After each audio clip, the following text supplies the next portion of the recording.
नमस्कार साथियों, स्वागत है आपका एक बार फिर से हमारे YouTube चैनल पर। और आज हम इस वीडियो के अंदर हम बात करने वाले हैं कि अगर हमारी एज 40 के आसपास है, 40 प्लस के आसपास एज हो चुकी है और हमें रिग्रेशन है कि यार काश हमें ये चीज़ पहले मालूम पड़ जाती। क्योंकि आजकल लोग देखते हैं, वीडियोस देखते हैं, जानकारी हासिल करते हैं और कई सारे लोगों ने छोटा छोटा अमाउंट इन्वेस्टमेंट करके आज लाखों करोड़ों रुपए के मालिक बन चुके हैं और उनकी वेल्थ बन चुकी है, फंड बन चुका है। तो रिग्रेशन ऐसा होता है कि यार काश हमें ये चीज़ पहले मालूम पड़ जाती तो हम इतना फंड के मालिक हम भी बन जाते।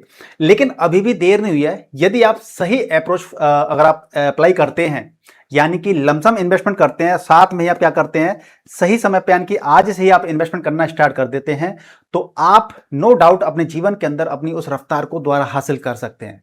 यानी कि जो जो टॉर्टोइज वाली जो रफ्तार थी, धीरे धीरे चल करके टारगेट अचीव कर लिया था, उसने टारगेट अचीव कर लिया था, तो आप थोड़ा सा स्मार्ट बन के आप खरगोश बन करके इस रेस को दोबारा जीत सकते हैं।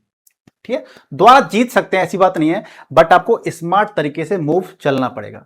और स्मार्ट तरीके से मूव कैसे चलना पड़ेगा, मैं आज आपको इस वीडियो के माध्यम से लमसम इन्वेस्टिंग प्लस जो एज वाला जो फैक्टर है, इसके जरिए इस वीडियो के माध्यम से आपको समझाने का प्रयास करूंगा कि आप कैसे फिर भी जीत हासिल कर सकते हैं, एक अच्छा फंड तैयार कर सकते हैं। तो ये वीडियो काफी ज्यादा इंफॉर्मेटिव और इंटरेस्टिंग होने वाला है। जल्दी से इस वीडियो को लाइक कर दीजिए, शेयर कर दीजिए और आपके मन के अंदर कोई भी डाउट रहता तो आप मुझे कमेंट करके पूछ सकते हैं। और आपका कोई भी आप मुझसे कंसल्टेशन चाहते हैं, फोन टू वन टॉक करना चाहते हैं, बात करना चाहते हैं, तो उसका एक नॉमिनल फीस मैं चार्ज करता हूं। आप वीडियो के डिस्क्रिप्शन में आप देखेंगे, कॉन्टैक्ट नंबर व्हाट्सएप कीजिएगा, कॉल में उठाता नहीं उसकी, आप व्हाट्सएप कीजिएगा तो आप उसको फी पे कर देंगे, तो मैं आपको टू वन टॉक भी कर सकता हूं और म्यूचुअल फंड के ऊपर आपका कोई डाउट रहता है तो। बाकी का आप मुझे कमेंट सेक्शन में, वीडियो कमेंट में आपको जो भी डाउट है पूछ सकते हैं, ठीक है ना, फ्री ऑफ चार्ज। अब देखिए बात कर लेते हैं कि लमसम प्लस एज 45 के आप अगर आप आसपास हैं तो इससे हम जो टारगेट था, जो टॉर्टोइज वाली धीरे धीरे रफ्तार थी, अब वो तो हमसे मिस हो गई क्योंकि हमने 20-25 साल के इससे इन्वेस्टमेंट करना नहीं स्टार्ट नहीं किया था। तो अब हमें रैबिट बन करके कैसे हम इस जीत को मतलब दोबारा जीत सकते हैं, इस कहानी को कैसे अपने पासे में चेंज कर सकते हैं, इसके लिए आपको स्मार्ट मूव चलना पड़ेगा। और स्मार्ट मूव क्या है, आपका लमसम इन्वेस्टमेंट। कैसे, चलिए बात कर लेते हैं। देखिए म्यूचुअल फंड में हम इन्वेस्टिंग करते हैं तो हमें पैसा जो फंड बनता है, बेसिकली क्या बनता है, वो लॉजिक क्या होता है, वो कॉन्सेप्ट क्या होता है, वो आपका होता है कंपाउंडिंग। ठीक है जी, कंपाउंडिंग से हमें क्या होता है, हमारा फंड बनता है। एक होती है सिंपल इंटरेस्ट, सिंपल इंटरेस्ट जो कि हमें एफडी के अंदर मिलती है, ठीक है, 6.5 पौने 7%, 7% से मिलती है। और कंपाउंडिंग क्या होती है कि आपने मान लीजिए 1000 रुपए लगाए, आपने 1000 रुपए लगाए, इस 1000 रुपए लगाने के बाद में मान लीजिए आपने इसमें प्रॉफिट कमाया 20 रुपए का, 20 रुपए प्रॉफिट कमाया, तो आपके 1000 20 रुपए हो गए, 1000 20 रुपए हो गए। फिर इस पे कंपाउंडिंग वर्क करती है। फिर आप मान लीजिए आपने 30 रुपए का पैसा, 30 रुपए कमा लिए, तो फिर इसमें जुड़ जाती है, यानी कि 1050 हो गए। फिर इस पे कंपाउंडिंग मिलती है, यानी कि ब्याज के ऊपर ब्याज मिलती है, ब्याज के ऊपर ब्याज मिल रही है, इस पे ब्याज मिली हमें, इस पे ब्याज मिली, तो जो ब्याज मिलती है ना वो कंपाउंडिंग मतलब इसमें जुड़ जाती है प्रिंसिपल अमाउंट के अंदर, और फिर ब्याज के ऊपर ब्याज मिलती है, इसी तो हम कंपाउंडिंग कहते हैं। तो यानी कि इसका मतलब ये हो गया कि हमें अगर म्यूचुअल फंड से पैसा कमाना है तो किस पे, कंपाउंडिंग से पैसा मिलता है। और कंपाउंडिंग सबसे ज्यादा किस चीज पर निर्भर करती है, ना वो रिटर्न पर निर्भर करती है कि आपको रिटर्न 15% मिल रहा है या 12% मिल रहा है, निर्भर करती है, लेकिन सबसे ज्यादा किस पे करती है, मैं ये बोल रहा हूं, सबसे ज्यादा करती है टाइम पर। ठीक है, तो जितना लंबे समय के लिए आप इन्वेस्टमेंट करेंगे, एक बंदा ऐसा है, देखिए मैं आपको एक चार्ट बना के, एक ग्राफ बना के समझाने का प्रयास करूंगा। देखिए हमारा सीखने का उद्देश्य रहना चाहिए, अगर आप सीखते हैं प्रॉपर तरीके से तो आप इन्वेस्टिंग भी प्रॉपर तरीके से कर सकते हैं और आप जल्दी अपना टारगेट भी अचीव कर सकते हैं। अब ये ग्राफ में देखेंगे आप 0, 5 year, 10 year, 15 year, 20 year, 25 year, 30 year, 35 year, ये इस तरीके से टाइम है ना। और इधर आपका क्या है, रिटर्न है, ये जो हमें रिटर्न मिलते हैं, ठीक है जी, ये रिटर्न मिल रहा है। तो इसका आप जो ग्राफ देखोगे, आप 0 से स्टार्टिंग करते हैं इन्वेस्टमेंट की, तो वो कुछ इस तरह का ग्राफ बनता है, इस तरह ग्राफ बनता है। यानी कि जो लोग 10-15 साल तक इन्वेस्टमेंट करते हैं लगभग, उनको इतने ज्यादा, ये रिटर्न का ग्राफ है आपका, तो उनको इतने ज्यादा रिटर्न नहीं मिलते हैं। लेकिन जैसे वो 15 साल के लगभग आसपास क्रॉस करते हैं तो रिटर्न उनके कितने गुना रिटर्न बन जाता है, यानी कि ये एक तरह से एक्सपोनेंशियल हो जाता है, एक तरह से ये चार्ट है, एक्सपोनेंशियल हो जाता है। तो आप समझ सकते हैं कि रिटर्न हमारा एकदम से स्पाइक होता है, कब होता है, जब 15 साल लगभग क्रॉस हो जाते हैं उसके बाद में। यानी आप 20-25 साल ऐसे रिटर्न करते हैं, इन्वेस्टमेंट करते हैं, तो आपकी वेल्थ कई गुना हो जाती है। ये होती है कंपाउंडिंग। और डिपेंड किस पे करती है? टाइम पर। तो सबसे ज्यादा जो कंपाउंडिंग डिपेंड होता है किस पे होती है? टाइम पर। यानी जितने ज्यादा लंबे समय के लिए आप इन्वेस्टमेंट करेंगे आपका वेल्थ उतनी ही बनती है। ठीक है जी। चलिए अब इसका एक फंडा और बात कर लेते हैं कि आप जब म्यूचुअल फंड के अंदर इन्वेस्टमेंट करते हैं तो दो प्रकार से इन्वेस्टमेंट करते हैं आप। एक होता है आपका एसआईपी, सिस्टमैटिक इन्वेस्टमेंट प्लान, और एक होता है आपका लमसम। मैं अभी आपको वीडियो के आगे कैलकुलेशन करके भी समझाने का प्रयास करूंगा, इसलिए वीडियो को स्किप मत कीजिएगा, वीडियो को पूरा देखिएगा। ठीक है। तो एसआईपी और लमसम। एसआईपी की होती है सिस्टमैटिक इन्वेस्टमेंट प्लान, यानी कि आप हर महीना, जो ज्यादातर लोग क्या करते हैं मंथली प्लान चूज करते हैं कि हर महीना मान लीजिए 2,000 रुपए हर महीने इन्वेस्टमेंट करना है, या 5,000 रुपए हर महीने इन्वेस्टमेंट करना है, या फिर 10,000 रुपए इन्वेस्टमेंट करना है हर महीने, या 20,000 रुपए हर महीने इन्वेस्टमेंट करना है। ये हर कोई अपने कैपेबिलिटी के अकॉर्डिंग इन्वेस्टमेंट करता है। अब आप देखिए कि आप ये मंथली आप इन्वेस्टमेंट कर रहे हैं, ठीक है, यानी कि आपका पैसा धीरे धीरे हर महीने क्या कर रहा है? इन्वेस्ट हो रहा है।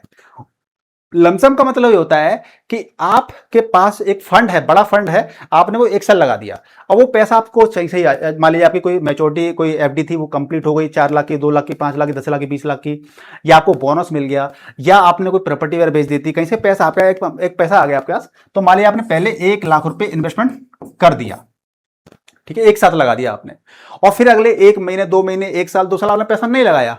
लमसम का फायदा होता है जब जब आपके पास पैसा होता है आप तब लगा सकते हैं। मालूम पड़ा कि आपके पास 5 महीने का फिर से आपके 5 लाख रुपए आ गए, 5 महीने का 5 लाख हो गए, आपने फिर से 5 लाख रुपए इन्वेस्टमेंट कर दिए, तो ये लमसम होता है। अब दोनों में से बेहतर क्या होता है? ये डिपेंड करता है कि आपके पास फंड, हर महीने आपकी इनकम आती है, आप नौकरी पेशा हैं, या आपके पास एकदम पैसा कहीं से आ गया तब। तो डिपेंड करता है कि मार्केट कंडीशन कैसी है। तो हमें एसआईपी कब करना चाहिए, लमसम करना चाहिए, कब करना चाहिए, मैं इस पर ऑलरेडी वीडियो बना चुका हूं। हालांकि एसआईपी आपकी हर समय के लिए बढ़िया रहती है, कभी भी आप स्टार्ट कर सकते हैं, चाहे मार्केट ऊपर है चाहे मार्केट नीचे है। लमसम करने के लिए थोड़ा मैं ये देखना पड़ता है कि मार्केट में अगर करेक्शन है तो हमें उस समय पर पैसा लगाना ज्यादा फायदेमंद रहता है। हम बात कर रहे हैं कि जब आप थोड़ा थोड़ा करके पैसा लगा रहे हो, मैं बताया ना स्टार्टिंग में कि 40 प्लस के हमारा पास, और लमसम इन्वेस्टमेंट से हम एक अच्छा कछुए से भी आगे निकल सकते हैं, रैबिट बन के इस कहानी को चेंज कर सकते हैं स्मार्ट इन्वेस्टिंग के जरिए। तो क्या है इसका फंडा? इसका फंडा ये है कि आपको जो कंपाउंडिंग होती है, मान लीजिए आपने पहले 2,000 रुपए लगाए या 10,000 लगाए, जो भी लगाए, तो कंपाउंडिंग सिर्फ इस 2,000 रुपए पे हो रही है, सिर्फ 2,000 रुपए कंपाउंडिंग हो रही है, क्योंकि हमने सिर्फ 2,000 रुपए लगाए। अगले महीने फिर आपने 2,000 रुपए और लगा दिए, तो यानी कि पहले वाले 2,000 रुपए, फिर बाकी वाले 2,000 रुपए, इन 4,000 रुपए कंपाउंडिंग हो गई, फिर आपने 2,000 लगा दिए, फिर 6,000 रुपए कंपाउंडिंग हो गई। यानी कि जितना जितना आप पैसा लगाते जाओगे उस पर कंपाउंडिंग होना स्टार्ट हो जाएगी। ठीक है। और ऐसे करते करते मान लीजिए आपने टोटल 5 लाख रुपए इन्वेस्टमेंट कर दिए, 5 साल, 7 साल, 10 साल, इतने मान लीजिए, है ना। ठीक है। अभी कैलकुलेशन दिखाऊंगा आपको। 5 लाख कर दिया इन्वेस्टमेंट। लमसम में क्या है कि आपने 5 लाख रुपए डे 1 पे आपने क्या कर दिया? इन्वेस्ट कर दिया। 5 लाख रुपए आपने डे 1 पे इन्वेस्ट कर दिया, तो जो कंपाउंडिंग होगी आपकी पहले दिन से ही, डे 1 से ही 5 लाख रुपए पे लगना स्टार्ट हो जाएगी। दैट मीन्स कि कहां 2,000 रुपए पहले महीने जो आपने 2,000 रुपए किए उस पर कंपाउंड हो रही है, और कहां आपने बड़ा फंड एक साथ लगा दिया, तो आपका डे 1 से आपकी क्या होगी? कंपाउंडिंग होना शुरू हो जाएगी।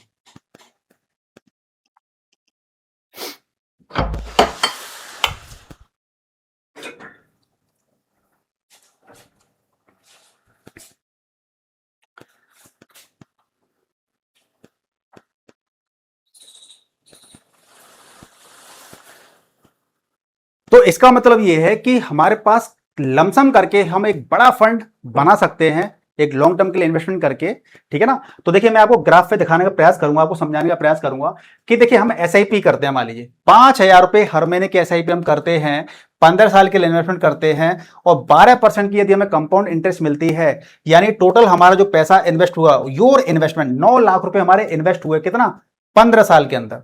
15 साल के अंदर हमारा 9 लाख रुपए इन्वेस्ट हुआ, और हमारा जो फ्यूचर अमाउंट करीब करीब 25 लाख रुपए बन सकता है अगर हमें 12% की कंपाउंड इंटरेस्ट मिलती है। तो ये एसआईपी होगी आपकी, जो आप हर महीने इन्वेस्टमेंट करते हैं। और यहां पर अगर हम बात करते हैं लमसम की, तो लमसम में एक मोटा मोटा मान लेते हैं, मैंने यहां पे 12 लाख रुपए लगाए, चलिए 12 लाख नहीं हम 9 ही कर देते हैं, जिससे कि वहां पे भी टोटल 9 लाख रुपए हमारे हो रहे हैं इन्वेस्टमेंट। ठीक है। तो 9 लाख रुपए मैंने लमसम यानी कि एक साथ डे 1 में लगा दिए मैंने। ठीक है। और 15 साल के लिए लगा दिए, और 12% की यदि हमें कंपाउंड इंटरेस्ट मिलती है, और जरा इन्फ्लेशन को हम यहाँ पे जीरो ही कर देते हैं, क्योंकि इन्फ्लेशन हमने ना तो वहां पे काउंट की थी ना यहाँ पे की, तो कैलकुलेट कर लेते हैं। 9 लाख रुपए हमने लगाए और 15 साल के अंदर हमारा पैसा कितना हो सकता है, करीब 49 लाख, यानी 50 लाख के आसपास हमारा फंड हो सकता है। तो आपने कंपेयर किया कि हमारे टोटल 9 लाख रुपए गए हमारे पॉकेट से, बस फर्क क्या है कि हमने वहां पे की थी एसआईपी, यानी कि हर महीने हमारा पैसा जा रहा था, ठीक है, थोड़ा थोड़ा अमाउंट 5,000 रुपए हर महीने जा रहे थे। और हमने डे वन पे अगर हमने 9 लाख रुपए लगा दिए तो हमारे पास फंड यहाँ पे 50 लाख का बन रहा है। तो ये कंपाउंडिंग का जो कैलकुलेशन है, आप समझ गए ना, कि जितना पैसा लगाओगे उस पर डे वन से कंपाउंडिंग हो जाती है। लेकिन इसके लिए कंडीशन क्या रहती है, कंडीशन ये रहती है कि आपके पास एक बड़ा फंड होना चाहिए। जब आपके पास होगा फंड तभी तो आप पैसा इन्वेस्ट कर पाओगे। तो अगर आपके पास बड़ा फंड है तो आप उसको लंबे समय के लिए इन्वेस्टमेंट कर सकते हैं और उससे आप एक अच्छी वेल्थ बना करके अपने टारगेट को आप अचीव कर सकते हैं। इस जो कहानी है इसको आप इसमें एक विनर बन सकते हैं। रैबिट आपको स्पीड बढ़ानी पड़ेगी। रैबिट पे स्पीड तो थी लेकिन आपको स्मार्ट इन्वेस्टिंग करनी पड़ेगी, जैसा कि मैंने आपको बताया इसके अंदर।